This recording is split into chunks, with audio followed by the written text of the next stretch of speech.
c'était au mois de juillet. Ouais, maintenant je me rappelle, au mois de juillet, d'accord? Donc c'était peut-être l'anniversaire de notre Mossad, notre institution.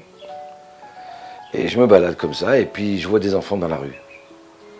Et je vois qu'ils jouent, certains tristes, certains...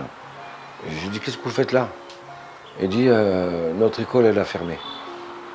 Votre école, elle a fermé. Et pourquoi? On ne sait pas, elle a fermé. Je dis, bah, on ne va pas laisser des enfants comme ça dans la rue. Mais bon, grâce à Dieu, on voit des nissim, on voit des miracles. Hachem, il ouvre les portes, il va continuer à ouvrir les portes. Puis d'un côté, je dis, bon, il faut les sauver. Parce que, bon, on n'arrive pas à refuser. Ça y est, on va ouvrir une école.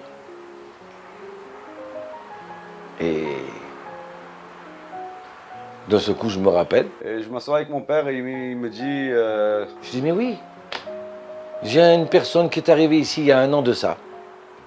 Un gastrologue de Paris. Pour m'acheter une paire de tefilines. Et il voit une petite villa à vendre. Il me dit, tu sais quoi, je te l'achète cette villa. Et je me dis, mais voilà, le local. Le local pour l'école, on l'a déjà. Hachem, il avait déjà prévu le local pour l'école. C'est pas merveilleux ça? J'ai pas voulu monter une école normale. Parce que chacun avait un problème. Donc j'ai pris un prof pour chacun. Qui savait même pas lire. Qu'on a fait un énorme travail avec eux. Il apprenait à lire. Dit Aleph, dit Bet. De les remettre à niveau. À tout niveau. CM1, ils ne savaient pas lire. C'était catastrophique. Ils sont venus vraiment avec des grands problèmes. Et on a réussi. On a réussi à les placer dans les meilleurs endroits. Une autre école, il me dit, mais Thibaut, qu'est-ce que tu fais? Je dis, mais comment, qu'est-ce que tu fais? Mais tu n'as pas besoin de tout ça pour monter une école? Je dis, oui, j'ai pas besoin de ça. Pour monter une école, peut-être. Mais pour sauver des enfants, oui. Qu'il fait, il le fait toujours avec ce grand cœur de donner, d'aimer son prochain. Et c'est quelque chose qui est vraiment, vraiment formidable. Si on met tout le cœur, on réussit. La preuve, c'est cette classe. Et vous savez quoi? Au bout de quelques mois, 6 mois, une mère, elle m'appelle, elle me dit, Rav, c'est la première fois qu'il rentre à la maison et il prend un livre. Et on a réussi à régler le problème. Et aujourd'hui, le gosse, il est tellement épanoui et ouvert. Il travaille, il est heureux. Il est autre part. Il arrive à lire. Il arrive à lire une histoire, Rav. Merci, Rav. Que Dieu vous bénisse. Alors, je dis, écoutez, dans votre joie, je vous demande une seule chose. Priez pour nous. Je veux continuer. Et tout ça, ça demande des budgets, des grands budgets, mais on sait que la réussite des enfants, c'est plus important que tout. Le Rav Attali a tout le temps soutenu mon fils. Il nous a soutenus en essayant donc de lui trouver toujours des cours particuliers dans le cadre de l'école. Avec un investissement très grand, on a réussi, on les a amenés chez des gens professionnels. On a demandé conseil à des gens professionnels qui nous ont aidés à arriver au cœur du problème et régler le problème. Des fois, c'est des problèmes des parents, un problème de la maison, des problèmes sentimentaux qu'ils ont vécu très petits. Mais grâce à Dieu, grâce au Rav, on a réussi à s'investir. Parce qu'il fait attention à mon fils. Il fait attention à mon fils, des choses. C'est un trésor. Rav Attali, c'est un trésor pour moi. Et puis quand ça marche, on a gagné, on a gagné, on a gagné. Vraiment, j'adore cette rabbin. Rav Attali, c'est Rav Attali, c'est quelque chose d'exclusif. Hein. Je vous dis tout ça parce que je vais vous faire participer à ça, c'est grâce à vous. Grâce à Hachem. Mais grâce à tous ceux qui nous ont soutenus les yeux fermés. Je fais beaucoup de prières pour le Rav Attali. Ça me fait beaucoup de la peine qu'il toujours il me dit qu'il a besoin encore l'argent ici, chercher l'argent ici, il doit voyager la nuit, les jours. Je ne sais pas comment il fait. Ils ont peut-être construit un Rabbi Meir Balanès, peut-être un Rabbi Shimon Bar Yochai, peut-être un prochain rabbin Citruc, Rav Ovadia Yosef, peut-être un Moshe Rabbeinu.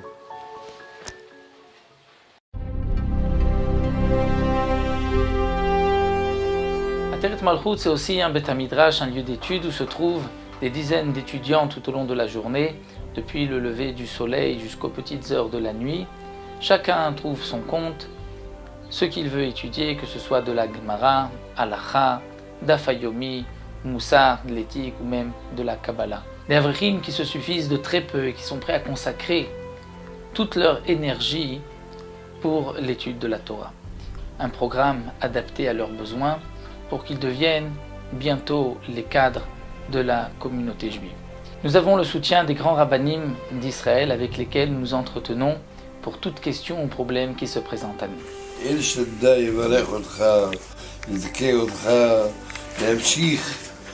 להגדיל תורה ולהדירה, לזכות הרבים, ללמוד וללמד, לשמור ולעשות. תדעך כלבביך, כל נתתך ימלא ותמצא חן. שכל טוב, בני אלוהים ואדם. ורחמים בימינה, ושמאלה עושר ויחם. אמן. תודה רב. Depuis des années, on organise des cours et des activités pour les femmes. Tout au long de l'année, elles s'organisent avec des activités pour les enfants encadrées par les grandes filles de la communauté, des chorales, des pièces de théâtre. Chaque semaine, il y a un cours de danse, un cours de gym et des cours de Torah. Donc organisé, soit le Rav Atali donne cours, soit on fait venir des intervenants extérieurs. Le Rav Atali organise des cours en dehors, en France, à Paris, à Marseille, à Lyon, des conférences. Le Rav Atali est souvent sollicité pour régler des problèmes. Il a été contacté par une ville au nord d'Israël où il n'y avait pas de mikvé. Et grâce à Dieu, il a trouvé des gens qui pouvaient aider pour construire un mikvé. Maintenant, le mikvé est construit. Mais je pense pas qu'il y a que moi. Je pense que chaque juif est tombé dans cette marmite qui s'appelle Chesed. Il n'y a pas que Obélix qui est tombé dans la potion magique. Nous, on est tombé dans une marmite spéciale de vouloir donner. On va te donner, mais je voudrais que tu t'occupes d'un enfant à l'école. Je voudrais que tu viennes 1 heure de temps. Tu t'occupes, ou tu fasses un peu le clown dans la classe. Tu leur donnes un peu de joie. Je veux pas que leur donner. Je veux aussi qu'eux aussi ils donnent. Pourquoi ?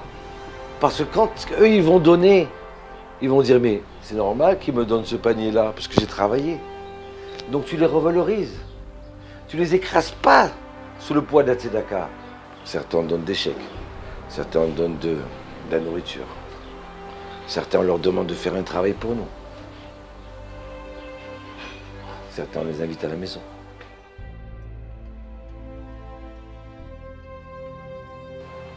Mais s'il y a tout ça, pourquoi tu n'écris pas un livre? J'ai pas le temps. Mais comment tu n'as pas le temps? Tu as déjà tout écrit. Et c'est comme ça que la maison d'édition a démarré. On a écrit le premier livre, c'était le mariage. Deuxième livre, c'était sur le deuil, pour réconforter les endeuillés. Troisième livre, sur la guérison, réconforter les gens qui sont malades, redonner confiance dans la vie, confiance à Hachem.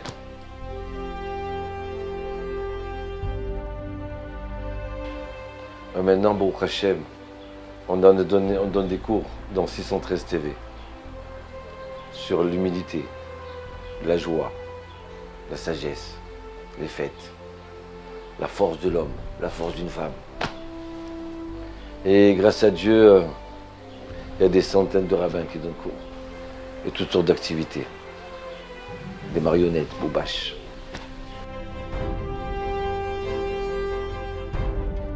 Je rêve de monter une fondation de prêt pour centre d'études. Celui qui est difficile, il n'arrive pas à payer à 20 mois, ben je suis là pour l'aider.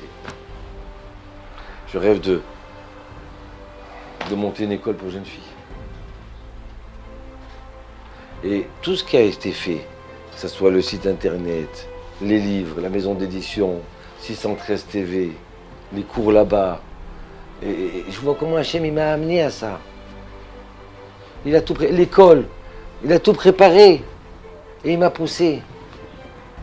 Les pauvres, pareil.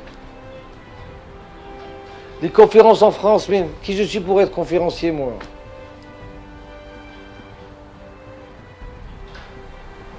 Hachem, il nous a tout préparé comme ça.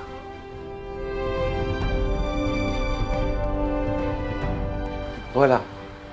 Ça a été 20 ans de rencontres avec des gens extraordinaires en France et en Israël. Ça a été 20 ans où les gens ils ont couru vers moi pour me donner. 20 ans où ils m'ont reçu avec le sourire. 20 ans où ils m'ont aimé.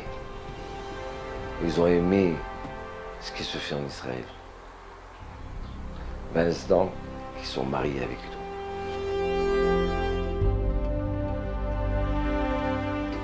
Notre budget, il est de 50 000 € par mois.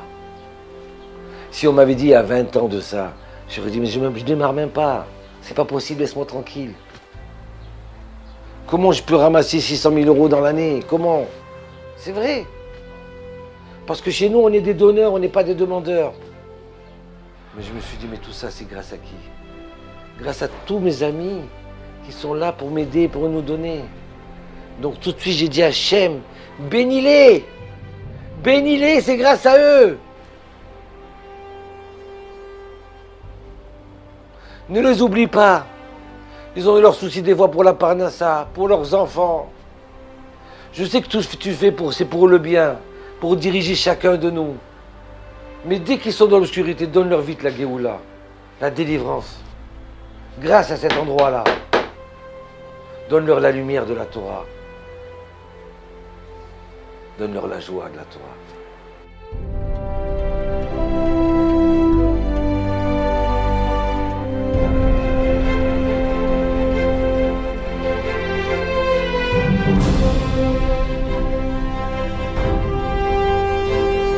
On a gagné, on a gagné.